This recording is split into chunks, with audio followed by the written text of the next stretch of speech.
right, smart cleaners out there, let's do some basic accounting. Some of you guys hate QuickBooks or Quicken or Wave or whatever you use. You hate doing it. You hate entering it in. You hate analytics. But let me just stress to you that there's this age-old question: why do the poor get poorer and the rich get richer? A question was posed to me recently by someone in the group. She can remain anonymous, and she asked, I have an opportunity to lease an office and it will cost me X amount of dollars per month. Do you think it's a good investment?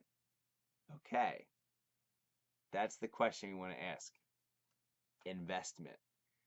Now, I love the book Rich Dad Poor Dad. It teaches this stuff so simply. Robery Kyosaki, and I stumbled across a blog this morning that he wrote in 2014, which I'll attach here. And I'm going to give a basic lesson. If you can understand the income statement and the balance sheet and how they talk to each other, all right? The income statement is your profit and loss. It tracks your income and your expenses. The balance sheet is a statement of the net worth of the company, okay? So it'll say your total assets on one side, your total liabilities. The net worth of the company would be the total assets minus the total liabilities. Just like on the income statement, the profit of the business, cash flow profit of the business, is the income it brings in minus the expenses. They're very similar, and you'll see how they talk. So in the case of, you know, our personal lives, our personal wealth has an income statement and a balance sheet. And Robert Kiyosaki uses this as an example. Well, what about a house? Is a house an asset or a liability? All right, so now I'm going to do the drawings. Okay, I got my red marker. We're going to go to school a bit. All right, here you go. So right here, all right, this is an asset liability column. And this is the balance sheet, the income statement. In the case of a liability, let's say it was that house. So I'll draw a house. Okay, if the house is a liability, then it's listed as an expense. Like you'd have mortgage, taxes, insurance, right? They'd all be expenses. So if it's a liability, the cash comes into the expenses and goes out the door. Okay, that's the case of a house as a liability. Now, I put this down for a second. Let's look at green for money. If the house is an asset, then what would happen is it would list as an income. And the house would go from, here's the cash flow, it would go from the assets. Oh, this is kind of small. Let me show this bigger. It would go from the assets into the income for your business, for your personal life. And how do you know which is which? Is the house an investment? Is the house the asset investment? Or is it a liability? Well, here's the quick way to figure it out. It's really simple, actually. If you're just living in the house, okay, and you're just spending money to live there in that house, but yet there's no money coming in because you live in that house. Is there income coming in anywhere? Does your income statement get income from any source because you have in that house? If no, then it's a liability. If you rent it out, if you do Airbnb on it a few times a year, I have a friend that does that.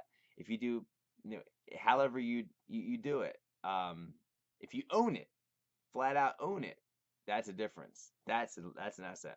But if you have a mortgage on it, okay, then it's a liability. Okay, but again, if you do bring in cash from the house, if you rent it out or something, now you bring in an income. I'll come back here.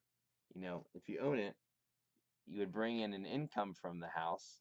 You still have those expenses, the mortgage and everything else if you don't own it outright. But as long as there's a net positive cash flow because of, if the income minus the expenses is a positive number, then it truly is making you money and it is an asset. So the answer to the question of the house is, does the house take away your money? In the case of the red, where it just goes out the door, or in the case of the green, does the house make you money? It comes back in. And so this is a heavily debated topic about the house. So let's go away from the house and let's talk about in your cleaning company, because your cleaning company is also a balance sheet and an income statement.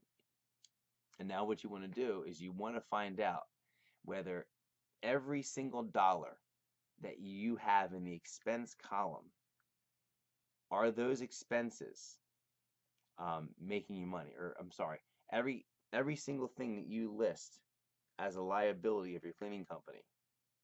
It could be a rental office, an office that you lease or mortgage.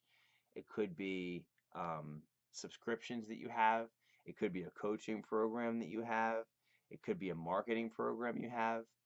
You can clearly see a marketing program or a coaching program, those are going to increase the income of the company. That's an asset of the company, not a liability. Okay? It creates an expense, maybe like for the case of coaching, it might create $1,000 expense. But if it brings in a $5,000 income, has a net cash flow of $4,000, that's an asset. The coaching, it's not. And same thing with marketing. If you're spending, $2,000 a year for marketing, but it's bringing in $25,000, that's an asset. There's other things. What about this office? Come back to this. Or, cleaning supplies. You have to buy them, right? So are they assets? Well, you can't make any money without them, right? That's a tricky one. I would actually put that in the liability column, actually, because you need them to do the work, but it's not making you more money because you have them. Okay, so look at the office like that. I hope I did that well to explain it. It's harder than I thought it was going to be to explain it on camera. So I'll attach the blog, and you guys decide. What do you think about this office? A $500 a month lease on an office for a smaller business. Will that $500 expense create a minimum of an extra $501 in income? If it does, it creates a $1 per month cash flow positive, which makes it an asset. I think that's the best way to explain it. All right, I've talked too much. I really hope this helps, and I'll attach the blog, and have a fantastic, fantastic week.